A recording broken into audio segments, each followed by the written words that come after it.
Let's talk about the Gear 5 Luffy paradox, and the feelings I have for the Gear 5th transformation in the manga are the same or even more when I witnessed it in the actual anime. Pure greatness, but the awakening mythical Zoan is not perfect while also being the perfect Delphi passed down from Joy Boy. Now I know you guys probably think I'm yapping right now, but you gotta remember Luffy is a brawler who will beat his opponents from the East Blue. We've seen him do in the East Blue and all the way to the ground line with his hands, like he did it with Crocodile, and of course Enel, these powerful Logia users. And of course there's also Bellamy with literally one punch he knocked him out. Makes me forget that Luffy even has a Delphi ability when he does stuff like that. But that's what makes his transformation so hype, is because of how normal his Delphi ability compared to the rest of the world is. And when he lost to the Iceman Aokiji, and when he lost to CP9 member Rob Bellucci and during Water 7, he brought out two new forms: Gear 2nd, a speed form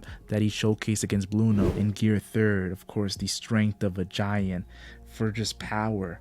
And of course, post time skip, when we ran into Doflamingo pretty much called all the weaknesses of Gear 2nd and Gear 3rd. Gear 2nd being speed but not having the power, Gear 3rd having power but not the speed. So Luffy brings out Gear 4th, Bounce Man, and he kicks some ass, I'll tell you guys right now. And he didn't just bring out Bounce Man, he brought out other forms like the defensive form of Tank Man, and also that defeated Cracker, and of course the offensive mode that's a speedy mode, Snake Man versus Katakuri, Big Mom's right hand man.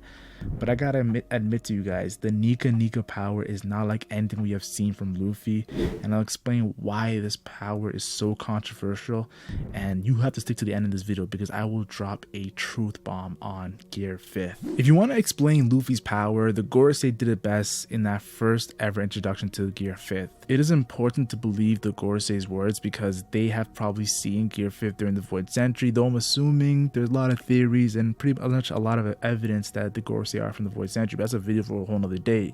They literally sacrificed their top CP0 agent and pissed off the strongest creature alive, Kaido, because of this power up they've been chasing for over 800 years. The Gorosei also say Luffy's strength is growing exponentially when he does use Gear 5th, so it just keeps on getting better and better when it comes to his power and strength, and he also has even more freedom, and the gap it just shows from Luffy's power up before, it's not even close. It's actually scary how powerful Luffy got, having exponential strength growing, and of course more and more freedom.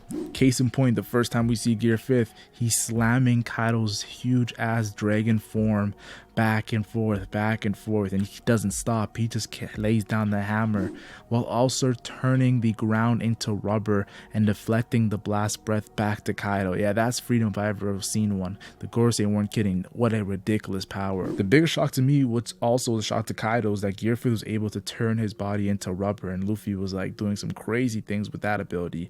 Freedom is an understatement. It is the warrior of liberation liberating Kaido's body. I know that sounded weird. And just to add another crazy technique, Luffy's able to turn into a damn giant, just reminding us of how special this is, towering over the huge Kaido. And then he hit Kaido with the same move he hit against Kizaru, but it wasn't named yet, and that move pretty much sent Kaido in his hybrid form to the ground, and Zoro could even do that with his Ashura Conqueror's Haki Coding attack. And this is after Kaido's taking a lot of damage, so this shows you how powerful Luffy's attacks are in Gear 5th. Kaido's grabbing his face, asking who the hell is Luffy, and then he says to Luffy, your mind and body is able to harness the potential of your ability, and pretty much says what a ridiculous power. It's funny because Gorosei said it was the most ridiculous power, and I do gotta say this, the One Piece world has seen many ridiculous power. Like there's a whole lady that can pretty much use you as a washing machine. Luffy is literally grabbing lightning. The man is grabbing lightning. That is insane. Like he's doing some Chidori attacks like it's Naruto, and that's how ridiculous. Like Kaido's just in awe of how ridiculous his power is. And Kaido was giving Luffy a lot of compliments when it comes to his awakening, and he deserves the hype, yo. He was doing amazing things, but Kaido says it, a strong Delphi ain't enough to conquer the seas. Just look at Gold D Roger. He had no Delphi ability, and he's pretty much was reigning over everybody, and that is why he says all you need is pretty much Haki as reigning supreme. And I'm just thinking, saying he he says that Luffy has a very, very powerful double ability, but then he talks about how that's not what you need. Goldie Roger did it without a double ability, and it's probably the reason why the video is titled Gear 5's Paradox. Just look at post Wano when we see Shanks finally use attacks.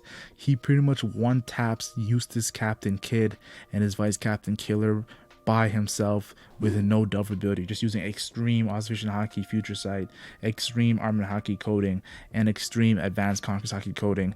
And Oda is telling us something right in front of our faces. Yes, Gear 5 is amazing and whatnot, but guys, there's guys who don't even need a double ability to be the strongest characters in the story. Luffy, of course, then brings out an island level attack, pretty much the badgering gun that made King Kong gun look cute, and beat Kaido and defeated the strongest creature alive in this amazing Gear 5 transformation. It was amazing. Now after Wano, we see some moments of Gear 5 being talked about, like the Gorosei raging over Gear 5 being on the wanted poster. They did not want that to happen. They did not want the public to see Nika's transformation, and of course they didn't even want Luffy to have the initial D in his name. That's how much powerful impact Nika double ability had, that they wanted him to have the similar to Gold Roger, but Gold Roger had it when he became Pirate King.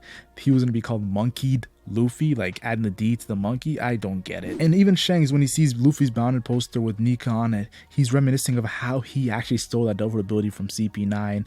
And like Pusu's like, this is a minor double ability, why do they want it? The Goma Goma no Mi.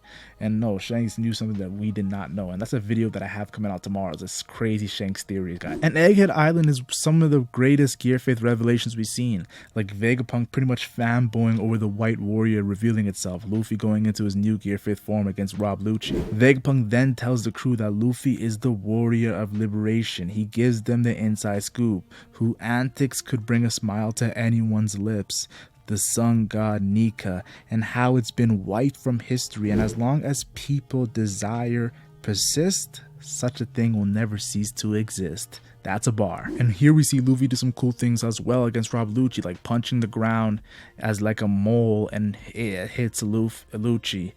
Called the mole pistol. It reminded me of Alabasta, honestly. And Lucci was coughing up blood from this attack. He also got huge like a giant and ate up the ground and shot out the rubble out of his mouth like it was bullets. Rob Lucci was just in complete shock. And probably one of my favorite moments is when he used the pipes of Egghead Island and pretty much used them like the WWE ropes, and pretty much made sure to keep on going back and back on the ropes, put the sniper goggles from his hair, and booming Dawn rocket Lucci's gut. And Lucci said what an insane power, and was losing unconsciousness, and he had to hold on. This is Lucci who doesn't even like Luffy, giving Luffy his respect. And I don't think Luffy's using advanced conquerors hockey like that, so that's just crazy. Now the Rob Lucci Luffy Gear 5 battle was cute, but let's talk about the main battle of Egghead Island. That's fast forward to him versus the Admiral Kizaru, where we see Luffy in his Gear 5 form able to eat Kizaru's light beam. His eyes were burning, like what the hell. Luffy also chases down Kizaru, who's been pretty much camping. If you ever played a fighting game, camping, that's what Kizaru is doing, yo. He's just camping Luffy, trying to make sure the form runs out, and Kizaru was hoping that form would run out. That's how powerful Gear 5 is. And then some of the strongest attack we've seen from Luffy, White Star Gun. I talked about how he did a similar attack against Kaido, but now it has a name, and this attack, it was pretty bad, yo. Kizaru said it best. It was like, this isn't good, and Luffy hit him with this straight destructiveness.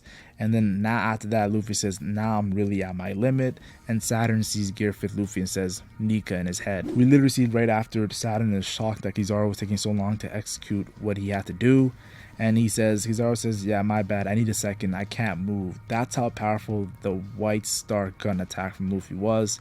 And then of course Luffy shriveled up like an old man, but this isn't the first time we've seen Luffy like this after using Gear 5. Yeah, early in the arc when he was fighting Rob Lucci, after the fight he transformed out of Gear 5 and went back to normal in 32 seconds. Like that was the time limit when he comes to an old man to back to regular base Luffy. And versus Kaido, Luffy tells Kaido, I'm far from done, but goes into the old man mode again in this fight. Luffy himself says this form is taking a lot out of him, and Kaido pretty much goes down to his knee because he's tired as well from fighting all that time, which gave Luffy some time to get back into his, of course, Gear 5 form by beating his heart back. The drum heart beating moment that was so cool in the anime, in which Kaido replies, you're really gonna kill yourself. So I know what you guys are probably thinking. Why bring up all these Gear 5th cool moments that this form can do, like that makes Luffy just look so incredibly overpowered? That's the point. The paradox is when Luffy uses Gear 5th, he literally is a monster. Future Sight, Advanced Armor Haki, Advanced Conqueror's Haki, and this Awakening. He looks like the strongest character in the story when he's using this form. I won't deny to you guys this, but I believe Shanks is the strongest character in the story because Shanks' Haki is just so insane from what I saw. And being the only living man in Kaido's list, but also you have to look at it like this. The reason why it's Gear 5th is a paradox is because Akainu can fight an admiral like Aokiji for 10 days and win the battle. Then there's Big Mom who can 2v1 Eustace Kid and Law using their awakenings. That's 2 awakenings against you at one time and still not be taken down by them. They needed assistance from the explosion. And then of course we have Kaido fighting the Red Scabbards, the worst generation, like Zoro using his power, one of his strongest moves, Yamato using Advanced Conqueror's Haki, Momonosuke using the same Dragon Delphi ability, and of course Gear 5th Luffy with all the previous Luffy forms that he was doing and carrying a damn island. And that's what it took for Kaido to lose. Or Blackbeard taking earthquakes to the face, or just all the attacks we've seen Blackbeard take and still like pretty much do decent in the One Piece story. There's so many other feats. And then there's characters like Shanks and Mihawk who we just haven't seen them pushed to the limit. And the Gorosei and Imu as well haven't been pushed to the limit as well. And we saw Sabo interacting with them, and now Saturn in the Egghead Island arc. What I'm trying to say is Luffy could be looked at as the weakest top tier because of that time limit on Gear 5th. I'm hoping it improves the more times he uses it, so I'm happy that he used it twice. I think he used Gear 5th twice in this arc so far, so I'm happy that he did it. But let's be honest here, it could be like a Gear 4 situation. Gear 4th even up to the Wano fight. Like we saw Gear 4th get run out after Luffy did that crazy Kong gun Gatling. And then of course he also almost ran out and gets, before CP0 interrupted, he almost ran out of Gear 4th, and that's why he was panicking. Like, I'm trying to say this, guys, Gear 5th might be having a time limit to the end of the story, and that could be very important. It's super important. But I like how Luffy's doing different things. Like he used against Rauluchi, he doesn't just go straight into Gear 5th, but against Kizaru uses a little bit of Snake Man, then gets into his Gear 5th form. And against, of course, the Seraphim, he went straight into his Gear 4th form. He's mixing it up. I like that because he's game planning. He's actually a battle genius. And Gear 5th, that's why it's a paradox. With that time limit, could be the weakest top tier, but with that time limit gone, he could be the strongest top tier. Luffy's power is literally an enigma in the One Piece story. And I'm so excited to see how this arc ends because I think Luffy's going to get back up. I think he's going to fight Saturn. He could even fight Kizaru too because Kizaru is going to get back up as well. There's so many new things we have to see. But like I said, guys, Monkey D Luffy's Gear 5th, we're learning so much about this power up. And it's a controversial one. I have to say it because of how powerful it is.